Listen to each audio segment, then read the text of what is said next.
I'm all alone. There's no one here to guide me. My problems have all gone. There's no one here to deride me. But you gotta have friends. Stop singing! It's no wonder you don't have any friends. Only a true friend can be truly honest. Listen, little donkey, take one look at me. What am I? Really tall? No, I'm an ogre. Sharpen your pitchforks. Doesn't that bother you? No. Nope. Really? Really? Really? Oh, I like you. What's your name? Shrek. It's fuck me. Jesus Christ. Bad boy. Let's get this bad boy started. I scared my cat. Sorry, baby. All right, Bryan. Let's launch us into the stratosphere with your amazing intro. What is up, guys? My name is Bryan. I am one half of that Pokedo, and I am with Christian, the other and just more like awful, rotted, decayed half of that Poke duo. No, honestly, he's the better of the two of us. He's the better one, obviously. I was trying to subvert what you said on the first one, and I'm just trying to dig a grave at this point, see how people react. All two people watching this. Yep. Remember that. And if you're one of the if one of those two was one of the person who watched the first two episodes, the first one, episode 2. Thank you. Yes, your patronage is extremely supportive and valued. And honestly, at this point, we need it. Because I think we've got a collective... hey, sweetie. My cat jumped back up. I think we have a collective viewership of about 8 people. So I think at that point... 8 makes about. That makes sense. 8 makes sense. Right. It's a good number. I think... it's a good round number. Right. I think at this point it's safe to say we're just kind of doing this for us, which is fine. Yeah. I mean, it's good to get together, spend time with a friend, and, fuck each other. What? Sorry, what? What'd you say? What? Anyway. So, we just watched... I don't know if my girlfriend would appreciate that. Yeah, I'm sure she wouldn't. And, I take it back. I'm going to put the toothpaste back in the bottle. Yep. Speaking of toothpaste, episodes 4 through 6 of iCarly were pretty alright up until the 6th one, which I actually found myself laughing at quite a lot. Yeah. This is another iCarly review. It's not on the same level of Quinton reviews as iCarly review. Yeah. Oh, you finally saw that, right? Yeah, I did. Incredible, right? That was really good. It was amazing. It was amazing. It's like a journey. Yeah. It was like a movie, but like longer. I'm definitely waiting on the last 3 seasons. I know. I wish you'd pump that out. Yeah. Pump it out, Quinton. Come on, dude. Come on, Quinton. We'll pay you. I'll pay Quinton, man. I don't have anything to pay him with. We'll pay him. Get him a beer. Anyway, but yeah, we'll be doing these as we said at the in the previous video. 3 per episode per podcast. Every 3 episodes, we're gonna get together and do another cross-sectioned retrospective review-esque type podcast until the season is finished, and so it'll go in 3. Hopefully, it works out in our favor. Again, I don't know, because we don't do really research for this, but we don't know how many fucking episodes there are going to be in this season. Right. I have no idea. Preferably there are multiples of 3. We would prefer that. Yeah, that would be perfect. But if not, then it's like, 83 or some shit like that. We'll just be like, we'll just do 1 for the finale and we'll do 2 here. It's boring explaining the semantics of this. We're just doing 3 at a time. And so that's every 3 weeks you get an episode. And this episode is about, again, 4 through 6. Bryan, I'd like to know very much your opinion about these episodes. So the 4th episode, that was the one where Freddy was getting back into... No, that was the dress one. That was the dress one. Yeah. Okay, that's the dress one. Which was alright. It was alright, yeah. So in that episode, Carly got invited to this fashion gala. Mm-hmm. except the invitation was for her and Bo, which was her boyfriend prior to episode 1. And we're saying prior to episode 1 because they literally broke up like 2 minutes into the episode. Exactly. Yeah. While they were streaming, which is a fun way of poking at the cultural zeitgeist once again. Sticking it to the fucking zeitgeist, iCarly writers. All those couples YouTube channels and stuff like that, yeah. Well, we didn't talk about that. I just want to go back real fast. When has it ever been decided that making a collaborative YouTube channel together is a major step in a relationship?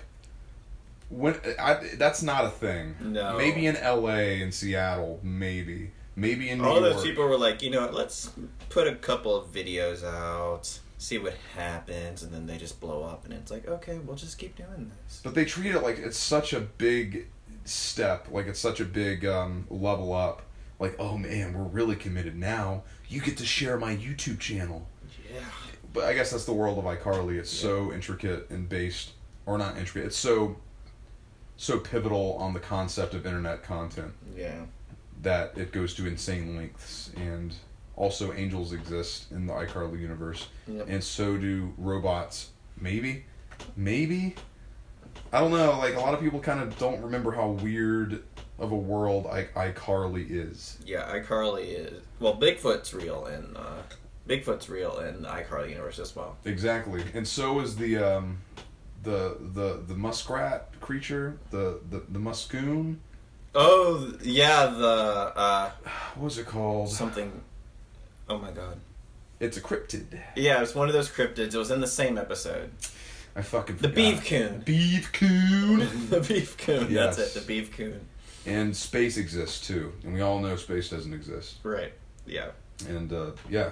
So, I mean, in a world where space, Bigfoot, beef coons, and angels exist, I mean, you know, why not fucking have robots? Right. We slided away from what we were trying to get to. First episode of this group, episode 4. Carly gets invited to this fashion gala, and she doesn't have a dress for it. So she asks her roommate Harper to pick out a dress for her.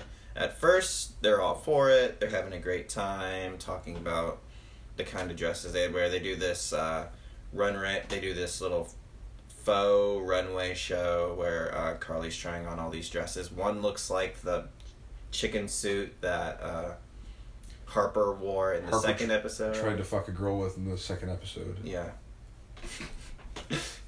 And then rightfully the other girl left because she got the ick, and of course you gotta respect the ick. Right. Keeping up with the meme lingo, yo. Yeah. That meme go. The new iCarly lingo, keeping up with the ick. If you get the ick, you gotta go. Shit, man, it's true. If you're catching the ick, you gotta go. But Carly's got some serious ick with this guy who looks like an alien. And was this the one where Freddy is is this the one where Spencer is putting Freddy on the Yeah. Funny you mention that. There is legitimate prostitution in the iCarly canon now. Yes. Spencer tries to get Freddy a date with one of his friends. However, she's not into him, so in order to cover up the lie, he hires a prostitute and puts her off as Spencer's friend. Mm-hmm. And continues to do so, $500 a fucking date because he's rich. Yeah. And again, prostitution. The idea was it just gets Freddy back into the dating scene. It's not that he's going to continue dating this prostitute every night. Yeah. I just find it insanely quaint and bizarre that they're using prostitution as a crutch for Freddy's broken relationships and the empty hole of being single.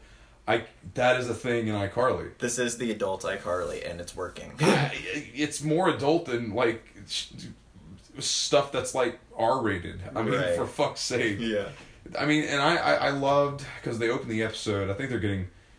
I think what they're doing, because, I mean, they still want kids to kind of tune in, I think. Mm-hmm. They're not going all crazy with swear words. Right. But they opened this episode with an adult motif. I mean, it was just like the last episode. They swore. They said bitch and damn hell. Yeah. In this episode, Spitzer's drinking a fucking hot beer, which was, I mean, it was pretty cool. I gotta admit. So they're stepping their way up, little by little. Like, guys, this is actually adult, okay? Yeah. But it's not too in your face. I just like to see Spitzer with 2 beers, and Freddy getting shit-faced in one of the subsequent episodes of the evening, and vomiting on somebody. That's our favorite episode. Yeah, we'll get to that. We'll get that for sure. For multiple reasons, that's our favorite so far. Yes. I think, including from episodes 1 to 3, I think 6 is our favorite so far. I would say so. I think 3 and 6 are my favorite. Mm-hmm. It's always been, like, so far, the end episode has been my favorite. Yeah. I think. I would agree. Yeah, I think that's the one that has the most intrigue, because last time it was the Spencer meme art exhibit. Getting back at Carly for being... Right, and this one, just the 6th one here, I laughed a lot, almost convulsively in some cases, and in the other episodes I thought were fine, to get around to... I know you didn't really like the 5th one that much. Yeah. But I kind of did. I thought it was an interesting episode. I thought it was disappointing for a Nevel episode. That's fair. Yeah, because I always look the entire time we were asking the same question each other. Why are they... Okay, we'll go ahead and explain episode 5 here. Yeah, okay, fine. We'll go ahead and start explaining episode 5. Yeah. So, this is the episode where Nevel Paperman makes his debut in the new iCarly. Mm-hmm. And he is getting married to this girl that... quote-unquote married, so here are some finger quotes you can't see. Air quotes. Air quotes, yeah. Put them in post. Yeah, I'll put it in post. Hey, there they are. Wow, look at that. That took like 2 hours to do. Appreciate that, Bryan. Yeah, he's the master editor here. I'm just the person who just puts things together. And you're the novice editor, yes. Aspiring to be Academy Award winning. I don't even know if Academy Award winning is what I'm aspiring to be. I'm just aspiring to get better at thumbnails. That's all I'm aspiring to do. You got to start somewhere, brother. Yep. But Freddy is the best man to Nevel Paperman's wedding, and Carly accepted the wedding invitation the first time. Well, it wasn't just Carly. It was the entire iCarly crew. Yes. Spencer included, went to Nevel's wedding. AKA, the entire iCarly crew went to the arch nemesis of the original series' wedding. They never explained this. Until the very end. They don't even explain it then, as to why they went. They don't explain why they accepted the wedding invitation in the first place. Yeah. But the whole wedding was explained, though. Sure. The whole situation was explained, but why they accepted was never explained. Sure. And I think it's pretty obvious this is a spoiler review or discussion. So yeah. Fuck it. I mean, yeah, it's a big twist at the end. Nevel set it up to where where Carly would fall in love with Nevel and they would get together. Because Nevel is still simping over Carly. After 13 years. For Christ's sakes, guy's almost 30. At least Freddy has stopped simping Carly. Well, and I wanted to mention that real fast because at the very end of that episode, there's a little tender moment where they're dancing. Freddy and Carly are dancing. It's kind of a throwback to that scene in the Groovy Smoothie. Right. That's right. And it was never said that they wouldn't try again. But you want it to happen.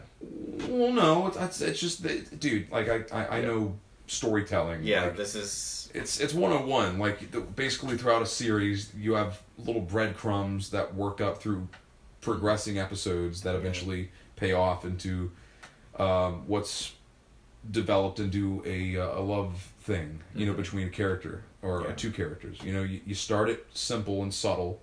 Maybe they dance together. Maybe they're alone in a room together. In this case, they're on the dance floor of their arch nemesis wedding party. And, it's just like, well, they're talking about love. It's subtle. But it makes sense that the writers would push for Carly and Freddy because, one, Sam's not here. Right. And, remember that in the original series, Freddy did say they would try again. Exactly. That's what I was about to say. Yeah. So they did leave the chance of, well, okay, it's kind of up in the air with Sam and Carly. Yeah. Because Freddy was with both of them, and Carly didn't work out. It was short-ended, but it's like, okay, well, we can't do it with Sam because Sam isn't here. Jeanette McCurdy isn't doing the show. Mm-hmm. So now they're in their adult years. You know, they're 20, late 20s. So it's like, Freddy's been through 2 divorces. Carly just broke up with somebody. They've known each other all their lives. They said they might try it again someday. And then we have this scene where they're on the dance floor. So it's like, they're setting this up. It's going to fucking happen. One way or another. Yeah. But the episode in itself, and going back to the 4th one, because we really haven't given that its dues as far as discussing it. Right. These episodes felt weird to me, man. And it's not just like, I guess most of it is just the unexplained, like, why are they there at Nevel's wedding when they hate him and he has tried to sabotage their lives and livelihoods several times. It's never explained. Felt weird. I like seeing Nevel, I'm not going to lie. That was fun. Yeah. But going back to the 4th, it's like, God, I can't remember it really. Oh yeah, the fashion show one. The fashion show one. Yeah. The prostitution thing I thought was funny. It was just so weird how they understated that. Yeah. It just felt weird. And it was weird. It was because Spencer didn't even know that he was actually hiring a prostitute. Right. And comedy ensues. I mean, it's not prostitution I have a problem with. It's just in iCarly, like, I'm good with the beer drinking. I'm good with whatever they want to put in the show. But as kid-friendly as they're still trying to make the tone, because the tone is still very kid-friendly. Yeah. The way they treated prostitution just seems so like, yeah, Freddy's with a prostitute. Laugh track. It just, I was like, this is frying my brain. This feels weird. Spencer was using this app. Yeah. Because Freddy had a delivery at the very beginning of the episode, and it was this really hot girl. And she was clearly trying to get Freddy's number or whatever because she was interested in him, and Freddy was just oblivious to it. Well, he dismissed it as as someone who was trying to steal the identities, steal his identity and the Nigerian prince, hack his account and whatnot, and the Nigerian prince that we're all supposed to send money to. Right, yeah. I thought that was a clever play on paranoia with internet privacy breaches. Yeah, that was fun. Yeah. Anyway, go on. But so it's like apparently these 2 apps have like really similar names or something. I can't remember the names of the app, and we're not even going to put them in post. We're not going to put it in post because it's not worth it because they're not real apps. But, yes, I don't have Paramount Plus.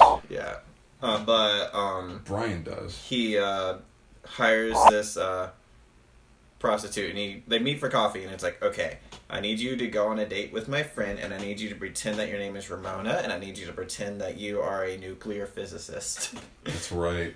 And she's like, yeah, I'm good with that. I got all the costumes and all that kind of stuff. Yeah. It's you remember more from that, obviously. I found it more forgettable. It's probably my least favorite out of the show. As much as I say I was weirded out and kind of disappointed with Nevel's episode. It was still a Nevel episode, and I got a lot of enjoyment out of seeing. Back on the 4th episode. Yeah, I know we're going back and forth. Yeah. But 4th. Yeah. But like as much as I said that the 5th one was disappointing, I still got to see Nevel. He could have been in it a little bit more. Mm-hmm. I could have seen a little bit more of Nevel since it's his episode, but I still think it's more memorable than the 4th, which I just, as weird as the prostitution thing was, I just kind of got tired of that B plot, and Carly's A plot was kind of vapid. They're kind of painting Carly to be a bit shallow in this iteration. Yeah, she gets in a fight with her roommate Harper about the dress that she's going to wear to this gala because apparently Harper's not listening, but Carly also has these weird requirements. Like, she loves the sleeveless dress, but she hates her shoulders. Right. No, her elbows. Her elbows. She hates her elbows. Nothing too bright or too dim. Yeah, it's very prissy. It's nothing for her. She likes fruzzles, but not fluttery or something like that. They're all weird little things that are basically the same thing, but she doesn't like it, and they just don't seem to mix. And then Harper's just going like, okay, yeah, I don't understand this. I'm just gonna throw a whole bunch of dresses in your face, and we'll see what happens. And then Carly gets frustrated and flips a fucking table. She wants to use awesome.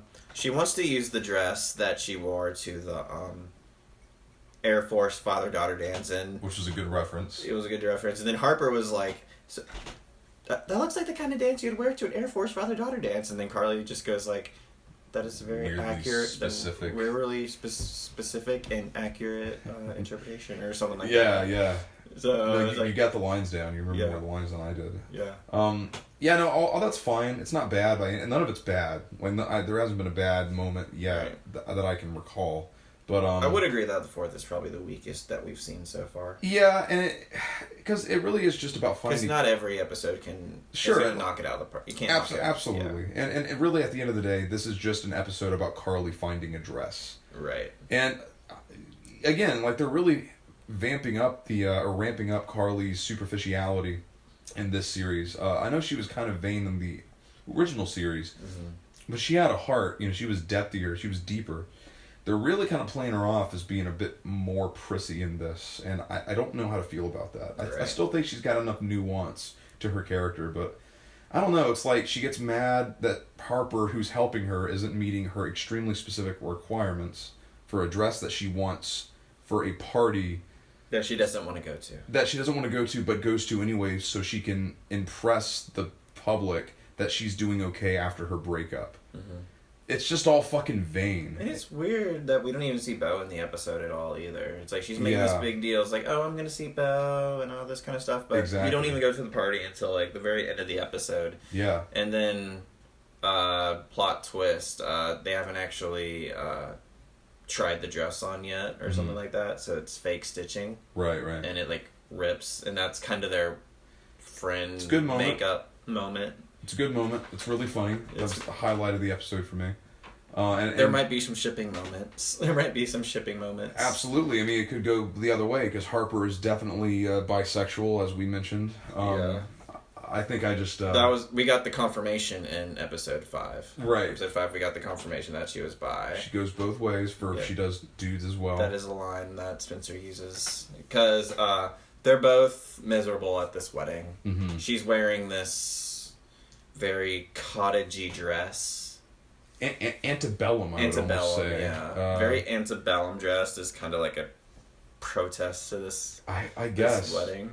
She uses the straights, and that's a word that queer community uses when referring to like just like those straight people who are just like the weird straight people. We call them the straights. Like, are the straights okay, and all that kind of stuff. That she's like using these words that the queer community uses, and and so she and Spencer have this bet where they're gonna try to hook up with as many girls as they can on the wedding night, and whoever hooks up with the least amount has to go on a date that the winner selects for them. It's this weird little thing, and it ends up that Harper wins because she actually hooks up with the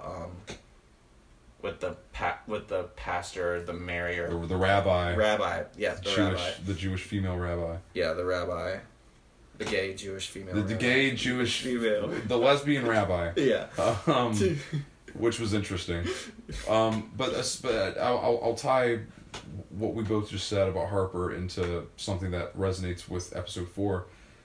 As much as I thought it really exploited Carly's superficiality more than ever, and yet it was boring, I thought the highlight of that episode was actually Harper herself, and that's someone I kind of want to talk about right now, because I'm starting to kind of You were very critical of Harper last episode. Well, no, it was Millicent I was critical of. No, you liked Millicent. I went back and forth. Like, what I said was, if I remember correctly, Millicent is a good interpretation of the Zoomer culture for right now. Yeah. But she's very annoying.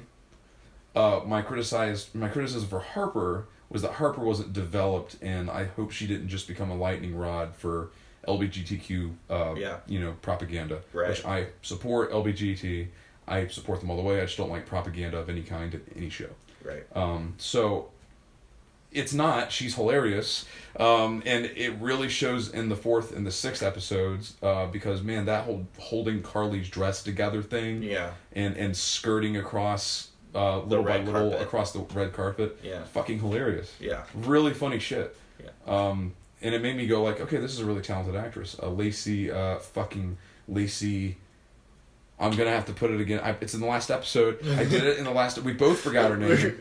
Lacey Mosley. Right? Mosley. Yeah. Got it. Fucking one for Christian. Okay, we're gonna remember this because Jennifer Mosley in Ned's Declassified School Survival Guide. That's how we should remember it. Right. That's all we'll remember. Lacey Mosley. It's Lacey. That's a fantastic show. We'll talk about Ned's Declassified. We ought to talk about that eventually. We got in one of these episodes. We'll talk a little more about Ned's Declassified, but we're on iCarly right now. We're on iCarly, and so is Harper maybe. Well, literally in that episode. Oh yeah, that episode. Yeah, she even did the little leg thing where you go over. Well, that. I know girl BFFs are different than guy friends, but man, they really get physical in this series. And I'm thinking if it's not Freddy and Carly, it'll be Harper and Carly. It's possible, dude. It's very possible that becomes a ship. I could see it. Absolutely. I could see it. They're keeping us guessing, just like they kept us guessing with Freddy and Sammy, and Carly and Freddy. Yeah. Really, I mean, because that was always a love triangle. I'm thinking a potential love triangle here. Don't know why we need a love triangle in every fucking show, but I guess that's just the rules of the world. But I don't mind it. It's not too in my face. But that episode, man, she was holding her dress together, preventing her from getting naked. Yeah. And skirting with her across the red carpet. Yeah. It's not sexual overtly, but it's got some innuendo, no doubt. But I would not be surprised if there was a scene in the future where Carly walks in on her doing something with a girl or something like that. They just go complete NC-17 where she's just giving her head. I mean, no, they're probably it's a kid, it's a teenage show, so they're probably just making out or something. They're not actual. And they're probably still wearing their bras or whatever. I don't know. I can see that happen. I can see that happening. Dan Schneider infiltrated the set and just said, "Yeah, fuck this. We're making this all the way, dude. We're doing this porn thing, dude. Going all the way. Fuck Nickelodeon for screwing me over and firing me." But it's been talking about Harper's character being bisexual. I think they've done it the right way. Yeah, I think so. They've done it the right way. Because they don't.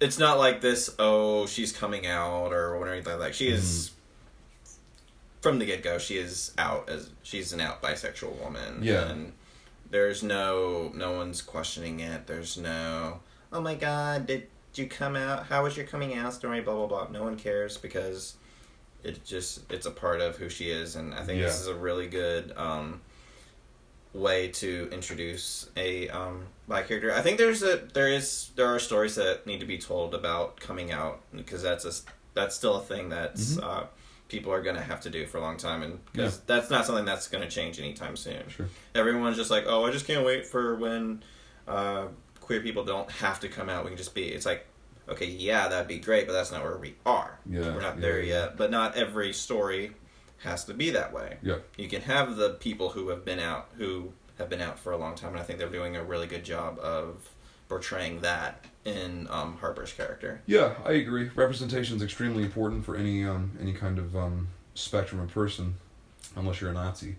There's certain people that you should. Speaking of which, did you realize that this was the second time that they used the words non-binary and? Yeah, they did use a lot of that. They did it again. They used it again. They did it in the first episode when Carly was talking about the non-binary lawyers that Harper was hooking up with. Right. And then in the wedding episode, the 5th episode, in the introduction, it was male, female, and then non-binary robots or something like that. Yeah. It was a weird little... right. Because this wedding that Paperman is throwing is this... Paperman. It's based on this video game that they're playing, Robot Overlords something. Mm-hmm. Yeah, Robot Overlords, I believe. Yeah, it was something like that. And he had met this person, whose name I've forgotten now. I forgot the robot woman. Well, yeah, we're not, and this is not we'll put it in post because we don't care about her either. But Carly is convinced the whole time that she's a robot. because this is a robot wedding, and then Nevel at some point makes a comment. It's like, my great-grandpappy wanted me to marry a human woman. And that's just throwing... Right. That's throwing all these conspiracy theories into Carly. And you don't really... Okay, yeah, I would say Carly's a conspiracy theorist.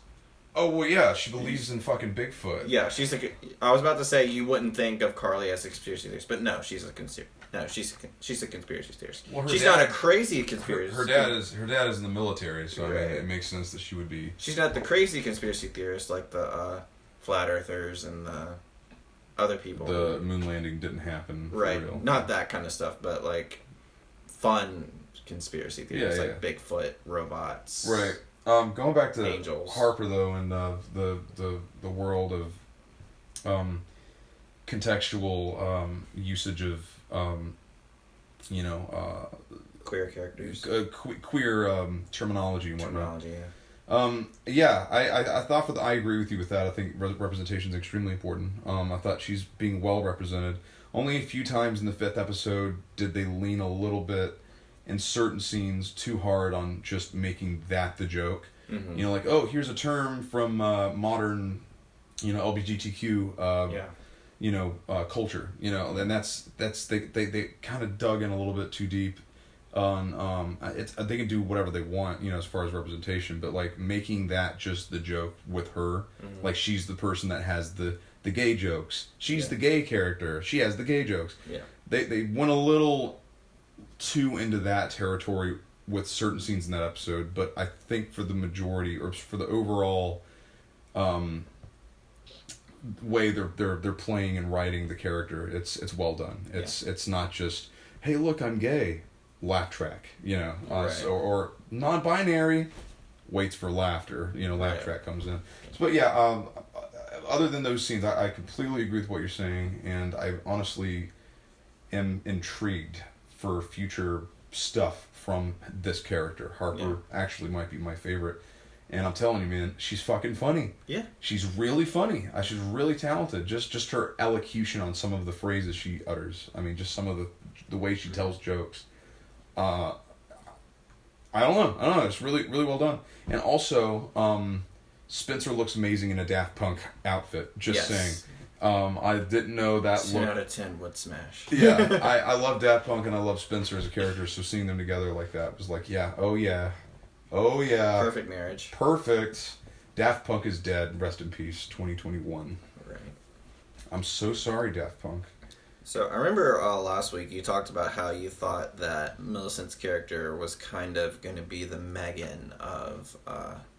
it was kind of like... kinda, yeah. Kind of. And... Not really. She kind of does it in that wedding episode. She's always just trying to sabotage any of Freddy's potential date moments. Not in a hateful or conniving way, though. Right. Megan was conniving. Yeah. Conniving, scheming. She loves Freddy because Freddy's her dad, and was trying to save him. Yeah. It's a place of love. So she's more complex of a character than Megan, obviously. Mm-hmm. But I interrupted. Keep going. Yeah, but I was just noticing that she kind of... Well, I don't think she is exactly the predecessor to Megan that you kind of was hoping for when she redid the interesting. But I thought it was, man. I really thought they... I mean, hey, but we're early. We're early in. It's, the night series is young. Yeah. We're only 6 episodes in. I wonder if we're ever gonna meet like the BioMom. I wonder if we're ever gonna if that character. Oh yeah, the biological mother. I don't know what the fuck you were talking about. Yeah, I thought you were saying like a video game I hadn't heard of, like a BioMom. Is that like a prequel to BioShock? What the fuck is that? Yeah, the biological. If we're ever gonna meet the biological mother. That'd be interesting if that's... Doesn't matter. It doesn't. You know how iCarly is. Yeah. Like, we have to have a single parent, okay? It's got to be a single parent or a sibling for it to be an iCarly. Yeah. Have you noticed that? Every fucking parent. Yeah, even Nevel. Even Nevel. What the hell? What is this? We don't know about Sam's dad. Yeah. We don't know about Carly's mom. Yeah. Or, I mean, her dad is missing in action. Yeah. And she's just fucking dandy. and fine with it. Apparently, I was like, yeah, Dad's missing. It's mentioned once. Yeah. It's like, Carly, are you happy? Yeah, I'm alright. Dad's missing. Yeah, yeah. At the wedding, there's this scene where she's asked that. She's asked that by Freddy, and during the romantic scene. Yeah, and in the context is that you can be married and miserable, and single and happy. Yeah, and then which is not true at all. I'm single and I'm. And Carly just goes like, I would say, I mean, right now I'm embarrassed, but overall, yeah, I would say I'm happy. She goes about that, and I believe it. I mean, probably in that moment she probably was embarrassed, and whatever other adjective she used after that.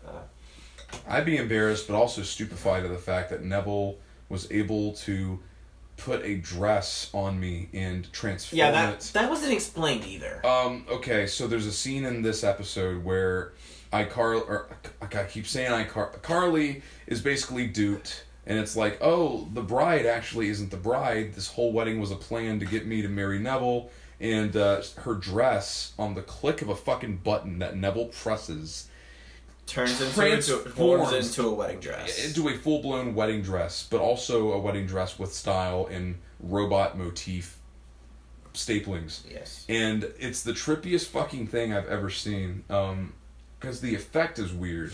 It's like it's CGI enhanced. It's got CGI in it, but it's also practical. It's like if a magic genie just like could snap his fingers and then something weird would happen. But it looked weird as an effect. Yeah. There was like this practical effect that the dress was, but they used CGI to do the transformation. But also, I guess they just want us to suspend our disbelief. No, that's fine. But like, I'm talking like completely from a technical standpoint. It just looked so fucking trippy. I'm talking like 1995, all that weird early CGI special effects. It was so weird looking. In universe, fucking bizarre. And I know it's iCarly. iCarly's weird, but it's like Nevel has a fucking button. He's going to click it. Click. Dress transforms. I mean, for that to work, he would have to talk with whoever was the one who made the dress. That's what I'm saying. Like, is there micro technology in the fucking dress? Like, how did he do that? How did Carly not fucking pick that up? Does it feel weird? What the fuck? It's just the weirdest thing. It's like, oh, I'm gonna scheme on Carly and get her to marry me. Carly, wear this dress. Ha, got you. Click. And then dress transforms. Obviously, Carly says no, like multiple times, and then Nevel's like, oh, well, okay, no wedding then. But then I know, like, what was he planning? Then the actual bride goes like, well, actually, I have a confession to make. I actually love you now. Who was not a robot, apparently. Yeah, she actually did lose her entire family in a ski accident, which admittedly is sounds like a very white thing to happen. I guess. Does a black family go on a ski trip? Do they? I don't know. That sounds very white to me. I'm just. I guess so. I don't think about the color when I think of skiing. But regarding just the whole dress situation, it's weird. In universe, it's really just one of the strangest fucking happenings. Like, whoops. Nanotech transformed the dress. Carly, will you marry me? And on top of that, it's like, what was the plan if she said no? Because she was going to say no. Right. Like, if you have the power to, like, microchip a dress and completely change its anatomy... You've got to have complete confidence that she's going to say yes. Well, or you could if you have that technology, you should have that technology to mind control somebody. You know, so it's like, why didn't you just go that route? Because obviously she's going to say no. Why put money in this? Right. You're like, oh, your dress is transformed. Ha, it's a fake wedding. Marry me? Yeah, no. Oh, okay. Didn't think about that. There's a flaw in my design. What a foil to my plan. It was a weird episode, man. Those first two had weird vibes. Really weird shit. Yeah. And disappointing because Nevel was hardly in it. Right. Nevel wasn't in it.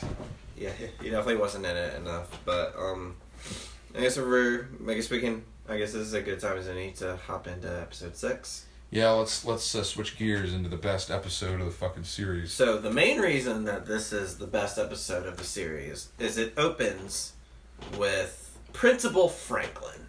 The Principal Franklin. And Principal Franklin is literally... everyone wants Principal Franklin to be their principal. Yes. Even Freddy is like, we love Principal Franklin. And I'm just going like, everybody loves Principal Franklin. Legitimately. He's freaking great. I know. It put me in such a great mood. Because I always felt that when I watched iCarly when I was in middle school and high school. I was like, yeah, best principal ever. Yeah. Best principal ever. He let them have a party in the school after hours. Right. That's awesome. He literally was like, yeah, it's okay if they throw a wild party. Invite me, though. Yeah, and then he's like... And then when they had detention and they were doing the 50th Web Show Spectacular... That's right. Shows up on the show and goes like, Mr. Howard, I believe you called me a weak, spineless fool. That's right. No, I didn't call you weak, spineless fool. I said you were sleek, stylish, and cool. To my office. And he goes, yes, sir. Well, hey, sweetie. I guess Mr. Howard has punished you guys enough. You can leave. That's what it was. Yep. Yeah, and then he was like, he invited himself onto their web show. And, but it's like, invite me on your web show or you get detention. Well, I'm a cool principal. It's like, yeah, that's awesome. And then he shows up in this episode. Yeah. Skinny as fuck. Dude's been losing some serious weight. He's retired, so good for Principal Franklin. Good for that guy. And then, so he's there to deliver letters that Miss Briggs had the students write when they were 12. And it was basically letters to your 15 years older self. So they'd be getting these letters when they were 27. And this episode is Carly's 27th birthday. And they're all like, oh, why didn't Miss Briggs deliver the letter? She hates you. Then I'm just going like, fair. Yeah. And then he hands it to he hands the same letter to Freddy, and Freddy's like, but my birthday's not for another 3 months. She hates you too. Laugh track. Yeah, and I'm just like, fair. Miss Briggs hated everybody. Miss Bitch. Miss Briggs. Yeah, I liked Miss Briggs. Miss not Francine Briggs, but Margaret Briggs. Wow. Margaret Briggs. Good memory with the names, kiddo. Yeah. Because I don't remember that shit. It's because Spencer was like, "Oh, now that I don't go here in this school anymore, can I call you Margaret?" And she's like, "No, you may not." And like, "Why not? My name is Francine." That's right. That's right. From the original series, he goes back to the school. And doesn't she give him detention at one point? Like, you can't give me detention. No, but I can give Carly detention. Yes, that's right. That's what happens. And then he's like, she's not scared of you. Yeah, Spencer, yes I am. Get out of here. Funny stuff. But Franklin, good old Principal Franklin, comes along and reminds Freddy and Carly both of the fleeting inescapability of mortality, and gives them both a quarter-century crisis. Yeah. Quarter-life crisis. Especially Freddy, who realizes after 2 divorces and a failed business, has wasted his 20s and hasn't had enough fun. Mm-hmm. So resorts to dressing up like a 90s stoner kid. Skateboarding. And skateboards, plays video games, drinks, and has a... Throws up from the drinks. Yeah, throws up violently from getting drunk from the drinks, which stupefied me. I was like, wow, we're going all the fucking way, man. And then also has an entourage with one member being called Snot or something. One of his entourage members, it's super 90s. Oh, yeah. It's super gross out. But it's like Snotwad or something. Mm. Don't remember the name. But I was just like, Freddy didn't grow up in the 90s.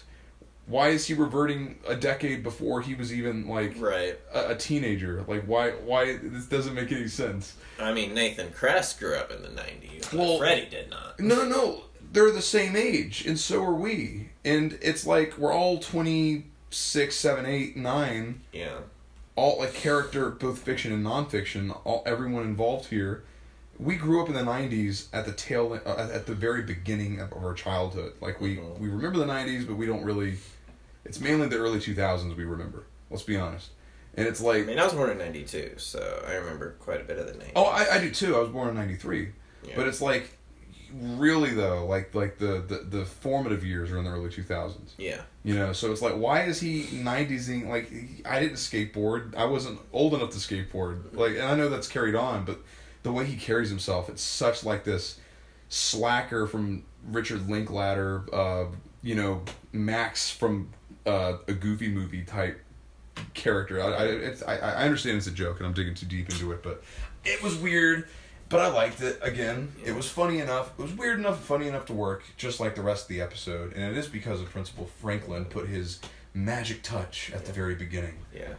Just sets the entire thing up. Because there's a scene where Freddy falls down the fucking stairs while trying to ride a skateboard, and I almost hit the floor laughing at that. That was so fucking That reminds me of the time when they did that really bad prank where they blew up the doorman. And Lubert! Lubert. And Lubert! Freddy's mom becomes super mom to Lubert or whatever, so they plot to get... And they date at one point. Yeah, they end up starting dating for a little bit. Very and weird. Then, so they were like...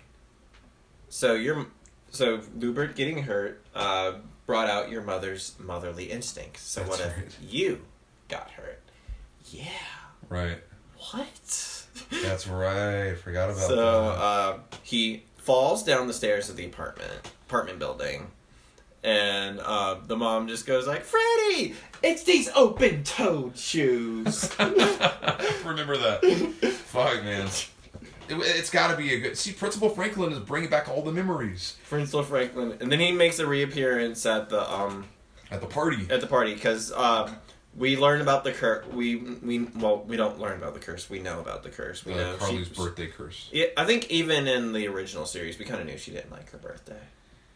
I don't think that was outright sad. I think it's just we knew about we knew about the goat. goat thing. The goat thing was in the first season. Oh, what though? Yeah, the goat thing that was mentioned in the original. Okay, but we never saw it. We never saw it happen. No, we never saw it happen. It was mentioned. The goat. I didn't remember that. The goat was mentioned, but we didn't know about the Tamagotchi. In the original series, it was mentioned. Yeah, the goat was mentioned. What is it though? What happened? Because she didn't mention it. Yeah, they never actually mention exactly what the goat thing is. Oh, okay.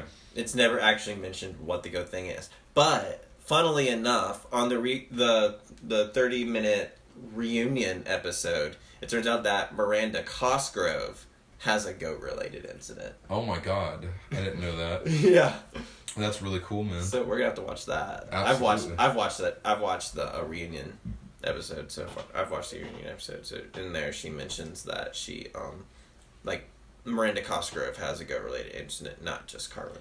Right. Wait. In the reunion episode, what is that? There was a reunion episode. There was a reunion episode on Paramount Plus for iCarly. It's featuring Carly, Freddy, and Spencer. Their actors are sitting on a couch talking to someone who's interviewing them. It's like an extra thing. Yeah, it's an extra thing. It's on Paramount Plus. We gotta watch it after this. I don't know why you didn't show me that before this.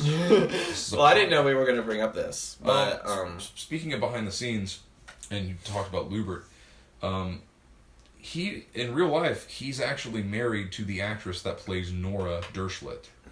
I did hear that, and it's strange because I hope he comes back because they're married. And Nora was on the series in the last few episodes that we talked about. Yeah, she was in the second episode. Yeah, so if she's on the show, Lubert is sure to come, I hope. But I also think it's weird the history behind their off-screen relationship because apparently the guy that played Lubert is now 40. He's 40 years old, and the woman that plays Nora Dershlit is 25 or 26. And they fell in love when she turned 18 near the ending of the last series. Apparently was being groomed until she turned marital age by the guy who played Lubert. So there's some weird, creepy shit there. I still want to see him on the show. I know it's weird, but Dan Schneider's a pedophile, so it's like, I guess it fits. Right. Why are there so many pedophiles in goddamn Hollywood, Brian? God. Why no? Isn't that weird? God. The more you know. Hey, I mean, I'm fine with age gaps as long as it's legal, but that doesn't sound legal. I don't even want to touch that. But hey, the more you know. The more you know. The more you freaking know. But 6th episode, she doesn't want a birthday. She just wants to chill. She wants her friends to go out so she can just be by herself and all that jazz. And then at some point after reading those letters, she's like, okay, I want something small. I want a birthday pie. And is it Rocky Road ice cream or is it something else? Nah, we'll just do vanilla ice cream. Right. She's afraid to use a microwave because she's afraid the microwave's going to spontaneously combust because of all the other bad luck she's had on her previous birthdays. So she wants it smaller. Spencer, of course, doesn't listen. Throws a surprise party. Throws a huge rich guy surprise party. Yep. Duke, the wrestler from the Baby Chick episode, makes his debut. Yes, and I loved that. That was so warranted. And apparently you can't leave the party unless you were vomited on or you were having a baby. And that's that, which was funny. Oh, this is another sort of stan culture thing. This kind of has a little bit of stan culture because Harper is very much a stan of this fashion designer guy. Yes, the best part of the episode. It's not Alexander. It's Alex something. I don't know, but it's this guy Harper is infatuated tremendously with to the point of being speechless, literally, and dazed, almost drunk, in love, and it's the funniest shit I've seen her do in this series. It is so fucking funny.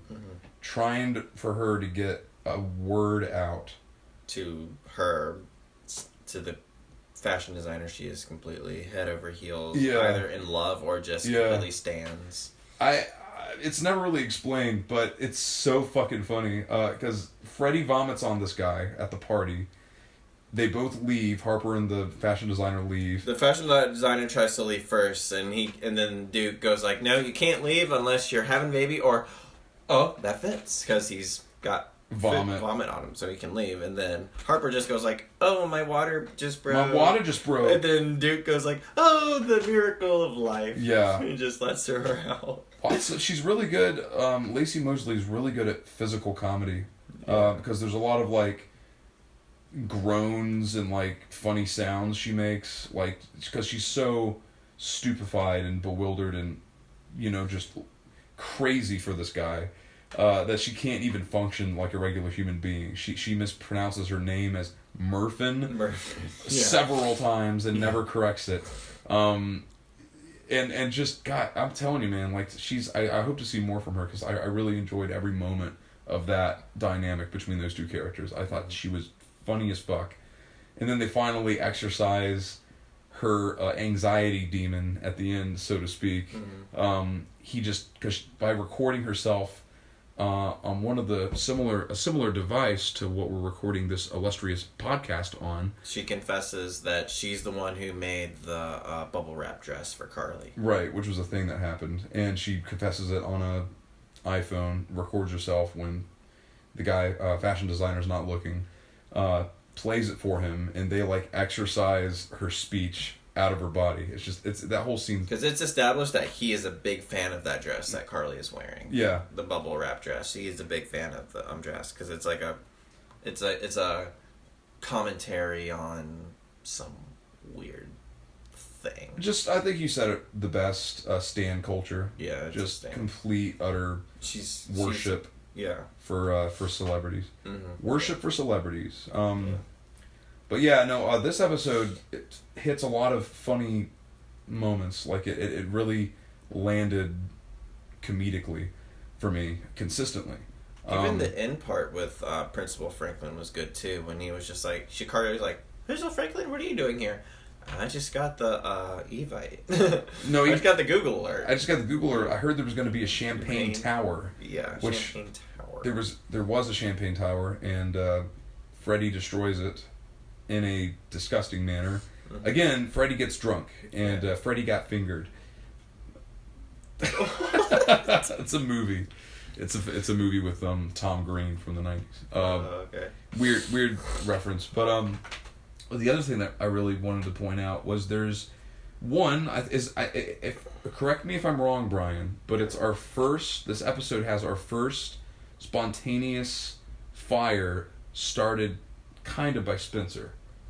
I don't remember any other ones that have happened. I don't think it was started by Spencer. I think it was part of that trick. Well, technically it was because he hired the guy. Okay, that's fair. And he literally responds with, "Oh, it's too real." Yeah. So I think it was because of his magic pyro powers. Mm-hmm. It was probably him that started it by proxy. Unless I'm misremembering. That's the first one we've seen so far, which I was happy to see. I think there was one in the first episode. Maybe, I just can't remember. With the sculpture that has more pieces than it did the first time. Oh yeah, I think there's a fire in that one. The everything structure, or the everything sculpture plus is what he named it. Yeah, or something like that. Yeah. You're right. I think there was a fire. There's a fire in that one, but there hadn't been a fire. There was a fire, two. and then Harper goes like, "Oh, I get it now. Yeah. It's beautiful." That's yeah. what happened. But there hadn't been one between episodes 2 and 5. Right, but you can't blow your load. Right. You gotta have. It's a special event. It's like random dancing. It's like yeah. Oh, I'm sorry. Random dancing. Yeah. Oh, my scapula. But getting back to this amazing episode, I really liked, I didn't like it, but after the random fire, the guy involved with the fire happening. He's here to break the curse that Carly thinks she has on her. Right. Spencer has hired a psychic. A psychic who isn't a psychic. He's an actor playing a psychic for $20. And you think Spencer would throw him a little bit more fucking money since he's rich, but I mean, he threw $500 at the prostitute for yeah, Freddy. You can't throw at times. least $700 at the guy pretending to be a psychic. I mean, right. Come on. Regardless, he throws him a 20 and says, "Thanks for acting like a psychic to quote-unquote alleviate Carly's curse." And as soon as he says this friend of his who's acting for him dies of an aneurysm. And not just like, oh, he's fainted, fucking dies. There's death in iCarly now. Which I was like, they put him out in a body bag. Mm-hmm. And a scene reminiscent from that one scene from Drake and Josh where they were ripping off or paying homage to Weekend at Bernie's. Yeah. This was the episode where... Puts sunglasses on the guy and actually he's still alive. Yeah. And in the Drake and Josh episode, it's the one where they meet that really famous child actor. Actor? It was a child actor. How ironic. Yeah, and Megan became really good friends with her. So they start pulling pranks on Drake and Josh, and there's... they put a bucket on top of the door to have it fall on their heads, but it falls on her head, the famous actor. That's right. And there's the weird thing in where Josh goes like, Megan, why is there a bucket on top of our door? And then Megan goes, why is your door under my bucket? To which Josh just doesn't say anything. That's the look. Yeah. It's like... And then the iconic cross dissolve, or a transition of Drake and Josh with the arrows coming up. Yeah. Which I miss so much. Yeah, that was a good transition. It almost as good as SpongeBob with the bubbles. Yeah. But, yeah, so in that episode, the actor has to do this interview, whatever kind of thing. And so they ask the question where it's like, what's it like playing a kid president? And they go like she's actually whispering to him, and she says, it's tiring but rewarding. And then the guy's like, my question is for the guys who answered for her. Yes. Why did you answer for her? Why are you answering for her? She lost her voice singing to the elderly. She's Episcoparian. Or Piscatarian. That's what it is. Episcopalian. Is it Palian? Palian. It's a made-up thing. Oh, I know it is. Yeah. They pray by themselves. Episcopalian. And then Helen goes like, she's Episcopalian. Yeah. Toward the end of the episode. But that's sort of in the middle. But when she's doing that, when they do that thing, she says, they lost her voice. Singing to the other day, they all go like, aw. And with that out of the way, this press conference is over. Right. And they run out. I'm telling Press you, conference, that's the word. we've referenced more material outside of iCarly with this one episode than any of the others. And I think it's because it had that original iCarly energy to it. Yeah. We're referencing old episodes of iCarly. And Drake and Josh. And SpongeBob got in there, I think, at one point. Yeah. Yeah. Nancy Classified is getting in there. Yeah, we'll talk about that soon. But in another episode soon. Whenever that happens, because we all know we're immortal and we have so many episodes. Our unnamed podcast that is untimed and unready and unfinished and unprofessional. Unscripted. Yeah. But yeah, no, there's something about this one, man. It just hit a nerve. I was like, this really felt like iCarly to me. And it's kind of, there's been hints of iCarly throughout the reboot, but this one really felt like even iCarly getting stressed out, over an event that Spencer pulled, trying to like fit into some sort of normalcy and, like Freddy kind of doing his own thing, getting in his own misadventures. I don't know, it's just storyline wise, like the tone of it, it just felt like iCarly to me. Yeah. But grown up. And I haven't felt that until this episode. And it's also the fact that it was fucking funny. And it's all thanks, again, to Principal Franklin. Yeah. I'm telling you, man. I mean, he has like 4 lines in the entire episode. And they are just lines that are slapping. Yeah, I agree. He was great.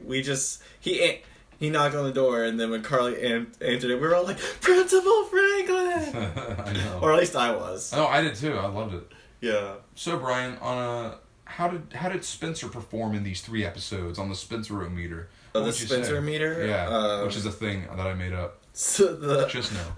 Yeah, so, you didn't just make up the Spencer-o-meter. We were talking about this. We've got all the spots. We've got on the low end, it's just normal boyfriend, brother antics, stuff like that. And then we got the other end, it's the crazy actor, the rich artist side. We've got the normal brother, rich artist side. And he's kind of, I would say probably leaning toward the crazy artist side, with Daft Punk stuff, and then maybe like right smack dab in the middle, because he's got the crazy rich artist side with the Daft Punk costume, and then he's kind of like the protective brother friend with hiring the prostitute to be Freddy's date.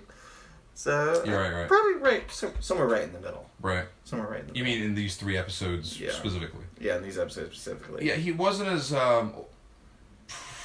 poignant or pronounced like he was in the first 3 of this series.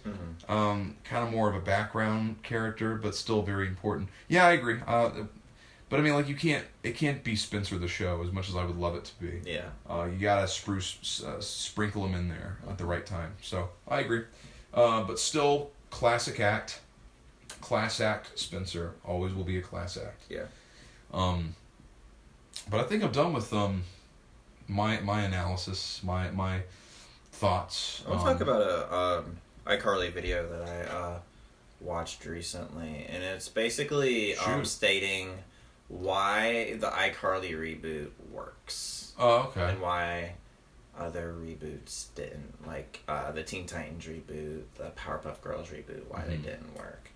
And even though all 3 of them kind of went the same routes of going a little more dark, a little more edgy, a lot of more adult themed, and it was really good because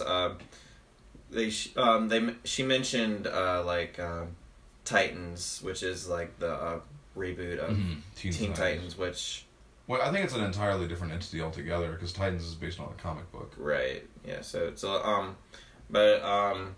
she mentioned how a lot of people, when they were watching those, it's like, oh, it's ruining our childhoods and stuff like that. It's because she mentioned that it was basically making adult versions of children's cartoons. Yeah. So that's a little more harder to justify than it is normal sitcom. And just the fact that everybody is just loving the iCarly reboot because like it was good. It's really good. There were tons of internet posts about, oh my god, iCarly's cussing now, and right. There was a sort of racist controversy about because let me guess, Harper. They all thought she was like, oh, they made Sam black, and that like no, it's not Sam at all. Right at all. There were some really bad Twitter posts, but that's what Twitter is. Twitter's Twitter. But, yeah, she's not Sam. She's Carly's BFSS. Yeah, best friend except Sam. Since Sam. Yeah. BFSS. Yeah. Best friend except Sam.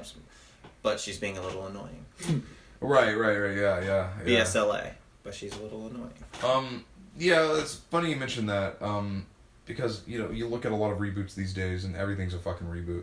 But I would like to steer it because I haven't seen that video you're referencing. But if I were to like give a general opinionized statement on the nature of current reboots within shows, especially kids shows, Powerpuff Girls, Teen Titans Go is what I would turn to, because both of those shows that they've taken the original, which really had a lot of nuance and a lot of style and even occasionally some edgier themes in themselves, especially Teen Titans. Mm-hmm. And then they've shaved that off and rounded the edges and just kind of made it into this, but now it's kid-friendly internet content that any age can enjoy.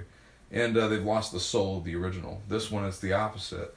And it's different for every series. Samurai Jack, the original, was more kid-friendly. Now they went R-rated. But I think the lesson here is whether you make it more stupid and kiddie or more edgy and pedantic and dumb, I think you really need to, like, as a writer, if you're gonna be on a team that reboots a series, you gotta like really go into, okay, what made the original special? Like, shave the style, shave like any of the frills or the gimmicks or the bells and whistles. Like, what made the show in essence work? And referring to iCarly, I think it was honestly the relationships between three teenagers. Yes. Really, at the end of the day. And I'm going off the Quinton review. Yeah. But he said it, man. It's so true. I never looked at it like that. And I was like, yeah, because I rarely cared about the show. Yeah. And it's not just the relationship of three. This is my take on it. It's not just that, though, but it's also Friends was a fantasy of a group of friends and like how the best scenario of being with a family-like unit of friends could be. You can pick your own family. Yeah. It's and wouldn't that be great to live in New York City in a huge apartment and just hang with your friends all day and consistently do it for years? Yeah. It's amazing. This is the same thing with iCarly. iCarly lives in an amazing apartment, has a cool, crazy older brother that loves her, and really, really great friends.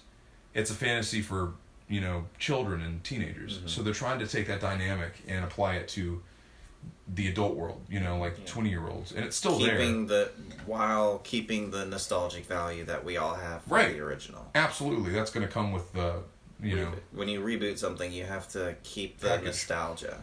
Right. Especially when you're switching from a more kid-friendly, cartoony, kid sitcom thing into a more adult thing with adult content and language and lessons to be learned and stuff like that. Right. You still have to, while showing the new adult content and lessons that you want the audience to learn, you have to still remind the audience that the essence of the original is still here. And absolutely. I think this is, so far, these 6 episodes of the new iCarly, I still see the essence of the old iCarly. Yeah, especially the 6th one. Yes.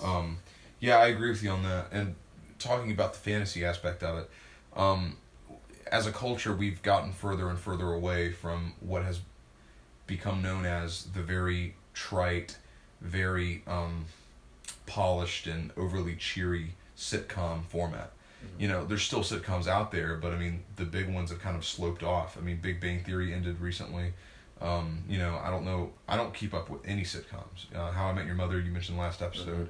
All of them are gone, and really people are more into the, if it's not dark, it's more realistic, you know, with no laugh track, and it's not multi-camera, it's single camera. Fun fact, Big Time Rush did not have a single laugh track. Right. No, I agree, not all of them did, I'm not saying that, but like, I think the sitcom has really kind of been left in the dust, officially. And iCarly was in that era where it was still kind of like new sitcom, you know, kind of like new metal, new sitcom. They still had the laugh track. They had the laugh track in both right. and the old. So then iCarly goes away with a lot of shows like that as time goes by, and then we get a reboot, and it's like, well, I guess let's keep that laugh track and let's keep the fantasy aspect of the show. We'll put more real thematic tonal stuff in there, like divorces and, you know, failure with jobs and growing up, but we'll still keep it fun and airy, and fuck it, let's bring the laugh track back, you know. So I'm glad they brought it back, because it's almost like watching this show, because iCarly, like a lot of sitcoms, is escapist entertainment, you know, and it always has been. So bringing it back as such while keeping a cultural grab on the zeitgeist and how a lot of people our age are feeling, and just how adults have to deal with shit anyway. They're bringing it back to be even more of an escapist entertainment, because it's like, oh man, adulthood sucks, but at least I have the reboot of iCarly that has a laugh track, and it may have adult themes in it, but you still get to see Carly living in a rich ass apartment, Spencer being literally rich, doing his art, and even though Freddy got 2 divorces, he's still surrounded by friends. So it's they keep the escapism entertainment, and they also keep the love of the characters, and they're still and their hinting dynamic. That cruddy is a thing. They're still the cruddy hinting. They're still doing that. Right. The whole dynamic of having friends always around you is still there. So it's a really very smart approach what they're doing, and it's working, because I just got off work. I came home because we do the podcast at my house, and Bryan brings his computer over, hooks it up to my TV because he's got Paramount Plus. And tonight, I didn't have a shitty night, but I don't like the job I'm at right now. And I'm like, oh, fuck, but at least I get to do this. Right. You know, I was looking forward to going back into the world of iCarly. And I think to have that love for the show means that they're doing a good job bringing it back as a reboot. So, good job, guys. Good job, writers. Good job, Principal Franklin. Keep it up, guys. Bring back a lot more...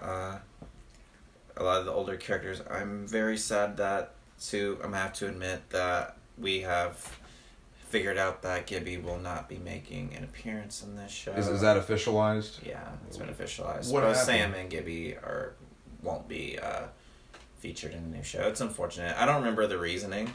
I just remember like multiple people on the internet, on YouTube videos and stuff like that. I'll say this: that they're not going to be there. Gibby, the actor that played Gibby, what's his name? Noah Munk. I didn't know this, and this was about 2 years ago when he started doing this. He's got a YouTube channel. Yeah. And it's the weirdest fucking thing ever, and I respect the fuck out of him for that. Doesn't he like interview people and stuff like that? No, dude, it's like this weird, nihilistic, anarchic Tim and Eric Adult Swim stuff. It's like 30 seconds to a minute long per video, and it's just completely surreal. He's like the surrealistic filmmaker now. And I'm like, dude, I wish I was a child star that turned into a surrealistic filmmaker, an experimental filmmaker. That would be the fucking best. Because you get to be famous in your teens, and then you get to do weird shit with your money later on. And you don't have to worry about money or working again. You just get to work on your art. Man, so that's what he's doing. So shout out to Noah Munk, because I respect you, bro. Let's talk about... I respect the hell out of you. Let's have a brief discussion about those characters that just came in once and then we never saw them again, like Duke. Right. Like, who would you like to see make that one-time appearance? That made a one-time appearance to come back. Good question. I'm thinking Griffin. We were going to talk about this anyway. The boyfriend that Carly had that we all liked, that he had, just because he He liked Beanie Babies. That's what he liked. Carly's more and that shallow is a healthy, than you could fucking imagine. That is a healthy hobby. I had Beanie Babies as a kid. I made them fight each other. I did too. I made them fight each other. That's just like what I did. So I agree. Carly, I guess, thinking about it now, has always been shallow. And her type has always been the hot dumb guy. Yeah, they mentioned it in one of the episodes. Yeah. But you asking me about characters that have that came once, and I want to see James Maslow. He was the hot AV guy that was friends with Freddy. Oh yeah, the guy that likes to call movies films, right? Instead of both Carly and Sam fell in love with him. Oh yeah, and then they killed him almost. And she steals a kiss. Yeah, she steals the kiss. She sexually assaults James Maslow. Yeah. Again, and this is probably going to frequent the entirety of this fucking podcast mini-series, but Quinton reviews, again, just to plug, not to plug him, to mention what he said about that particular episode. He hated it, if you remember, and there's some moral ambiguity there. I don't know if he hates iCarly, but he admittedly said rewatching the original made him feel like shit, because there's so many mean-spirited moments like that. Yeah. And that's just Dan Schneider. I mean, I mentioned that in the last episode, or the first one, I think. I still love it, but I know what he's saying. I binged it too. I had to put it up for a while. I mean, it's we're not going to see James Maslow in the show, but no. But you asked. I think it'd be funny, and I'll let you come up with your guy in a second. But I just think it would be funny if he just like appeared and Carly was just like, you kind of remember when I kissed you when you were in the coma? And it's like, yeah, can we not do that again? I could see that happening. Yeah, I could see something like that happening. Let me think. I don't think it's going to happen, but I could see that sort of happening. God, there's so many fucking characters, and it could be a big time rush thing where, not the cast a big. Well, it couldn't because that was Shane. Yeah, that was Shane. So never mind. I was just thinking. Well, you asked me what one time character I would want to recur in the reboot, and I have two. One doesn't count, but I'm going to say it anyway, and then I'm going to get to the real one. But the kid in the first season of the original that sucked at beatboxing. Yes. I want him to come back. Yes. Yeah, I want him to come back hardcore. I don't think he will though, because I don't know. I don't know why he wouldn't. The guy that sneezed a lot isn't coming back. Yeah, Jeremy. Because that was officialized on his Instagram. And we mentioned that last episode. Yeah. But the real one is the chef who lost to iCarly's spaghetti tacos and couldn't take it. I want an episode with him because I want to see that character now. I want to see what he's become as a karate instructor. If he's still doing that. Yeah. I honestly love that episode because it's so pathetic, but I want to see him again. I just want to see if he comes back. That would be my pick. Do you remember? I don't know. It might change again. I want to talk about that episode of iCarly. It might change again, but for now, that's the one I would go with. I have one more. The other one is the chick who was the champion at that arcade game. Pack Rat. Right. Pack Rat. Something like Spencer that. got obsessed with Pack Rat, an arcade game. Which is basically Pac-Man. And meets the chick who's the world champion. Who was the world champion. And makes out with her somehow because Spencer gets pussy very easily. And then the girl at the end is like, "Call me," and he's like, "We'll see." And then the elevator closing, which didn't go to anywhere. Fun fact, behind the scenes fact, that elevator is totally fake. Yeah. Ain't Hollywood fun, kids? Yep. But when you bring out the chef that lost to the spaghetti tacos, I want to bring up that episode just completely retconned spaghetti tacos.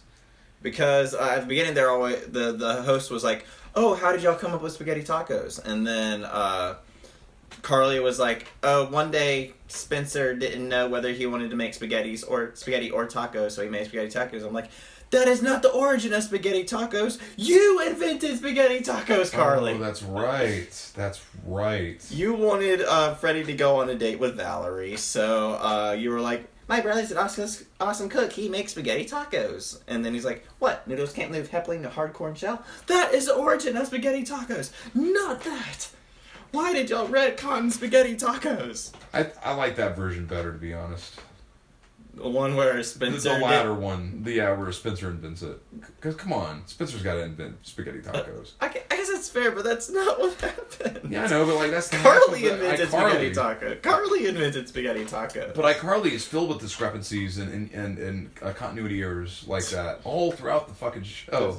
That's just a very obvious one. Oh yeah, the spaghetti taco episode is a good episode because that's the episode where Freddy quits iCarly for a second. Oh, that's right.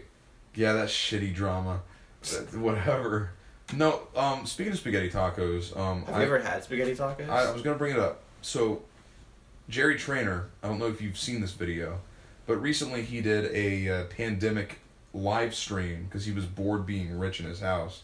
Fair. Where I think like Vogue magazine or like Vice, one of the famous like newspaper or magazine companies reached out to him and said, hey, you're not doing anything, you lazy fuck. How about you make spaghetti tacos on a live stream for real and show people how to make it?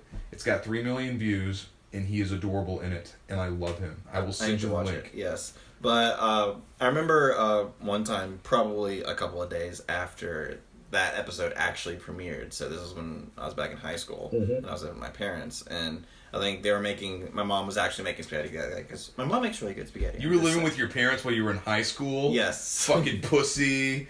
Okay, that was a weird thing to say in that context. In the context of that's a weird thing, but I'm owning it. But so I think a couple of days after the premiere of that episode, my mom was actually making spaghetti. So I was just like, you know what, Mom? Do we have any taco shells? And she goes, let's see. Yeah, we have taco shells. Why? And I was like, can I have spaghetti tacos? And she just goes like, okay. So you had them? Yeah, I've had. It's just she made her spaghetti, and then we just put the spaghetti into the taco shells. That's basically. Are they delicious? Fantastic. I bet they are. It's fantastic. Starch on starch. When I go visit my parents for Christmas, I'm gonna make her make spaghetti tacos. We gotta make them. Me and you.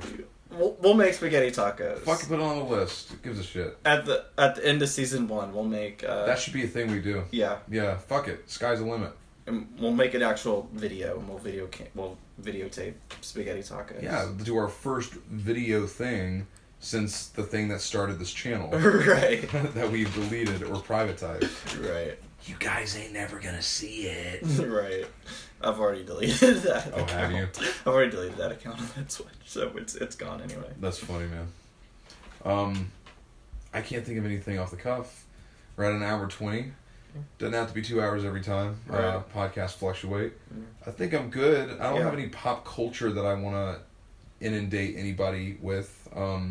There's no movies I want to talk about. I guess I'll mention Black Widow just got released or whatever on whatever the streaming service is. Disney Plus for $30. You have to pay $9 to get the actual streaming service, then $30 to pay for the movie. Oh Lord. Here's the reasoning behind it. And Amazon was doing it, Amazon Prime was doing it for releases on their streaming service, and a lot of others have been doing it. That's why I love HBO Max. Best streaming service ever, because when they have releases from Warner Brothers, it's free on the subscription that you already have. But basically, Amazon and Disney, since the pandemic, were like, well, if we're going to put this on a streaming service, let's say you're inviting 50 people over to your house to watch one movie. Well, that's technically 50 people for one ticket. So that's cheating. So let's do an average of $30. So if you're watching it with your family of 4, that's technically 3 tickets, which is what you'd be paying if you went to the movies with your family. Right. It's still bullshit though, because I've got my dad and me, I'm the only one that's going to be watching Black Widow probably. Right. So $30, that's 3 tickets for one person. It's bullshit. I'm not even going to the movies for it, man. Because one, that sucks, and 2, I heard it fucking sucks. Or it didn't. Not sucks, but from what I understand, it's underwhelming. And I've been blue balled. My friend liked it. My friend mentioned. one of my coworkers, he liked it. I mean, I haven't heard it. I've heard it's all right. But here's the thing. Like, when I've been Wonder Woman 1984, perfect example. Both these films, I've been blue-balled for a year and a half. Like, the trailers have come out, then we had to wait a year because of COVID. And then Wonder Woman comes out, and it sucks dick. It sucks my actual fucking dick. It is so bad. It's so bad. And it's like, I waited a year and a half for this. At least Gal Gadot's hot, so she could suck my dick. But, that didn't even happen. So she's happily married. So here I am, like with a movie sucking my dick and not Gal Gadot. So I don't want that same shit to happen with Black Widow. I've waited for 2 years for this movie, right. And it's disappointing? Fuck off, Disney. You could have at least delivered. Did the movie have Black Widow by Rita Ora in it? Was that in it was a song. The song Black Widow by Rita Ora. Was that song in it? Do you know? I don't know yet. I haven't seen it. I thought you said... No, I've heard critics say stuff about it, but I don't want to see it if it's going to be disappointing. Right. Because apparently everyone's saying it is. I'll eventually see it. I don't let critics determine my watch. But I feel like looking at the trailer, I'm just like, man, it's going to be disappointing. Because I don't think you can make a movie that's been postponed for that long and have it deliver. You know? Like, it's at this point, it's like, it's got to be the best thing since Endgame, and Marvel's lost me since, I never saw Endgame. I never saw Endgame. Are you a Marvel guy? Not really. I'm not either, but I liked Endgame and that series. I understood some of the memes, though, like the Thanos snap and all that kind of stuff. I understood the memes, despite not actually seeing the movie, but... I'm about to snap my fingers, and everything is going to reappear the way it was. Ready? Here we go. Everything still sucks, damn it. Fuck. Okay. Other than that, though, I don't have much to say. Because I'm on cloud 9, man. That 6th episode, I'm feeling happy as a clam. Yep. I'm feeling like $1 million. I'm feeling... Like Spencer Shea. Like Spencer Shea in his 30s. Because he's rich, he's got a fucking banging apartment, which he always did, but he actually owns it now, and he decked it out. He's a millionaire, lives close to his sister, his dad's missing in action, but you know what? Fuck it, who cares? No one's acknowledging that the dad's missing in action. Because nobody cares. Nobody cares about parents in this series. Because it's still a kid's show at heart. And we like that. And we love that. We love that. Not everything is about the parents these days. Exactly. It never was. Fuck off, Mom. Fuck you, Dad. No, my parents were actually fantastic. No, I'm on mine too. I love my mom and dad. And my whole family. Yes. But I guess with that out of the way, we're going to go ahead and call this a successful episode. So, how can the lovely viewer reach you, Christian? Oh, you can reach me at way to put me on the spot. I'll put the link in the fucking description, but if you click on that link, I have a YouTube channel called Film Roller, and it's nothing like this. It is weird, and there's art stuff on it, but if that's your dig, give me a visit. Be the 112th subscriber. Or be this channel's 41st subscriber. Yeah, I'm actually subscribed to this channel. Yeah, my other account is actually subscribed to this one too. Oh my god. Bring us out. Just do it. Alright, my name is Bryan. I'm one half of that Poke Duo. And I'm Christian, I'm the other half of and that Poke we Duo. are going to call it a good one. Peace out, guys. I need a beer. Sometimes. Bye-bye. How the world will change for me and be so wonderful. Drunk, drunk, drunk.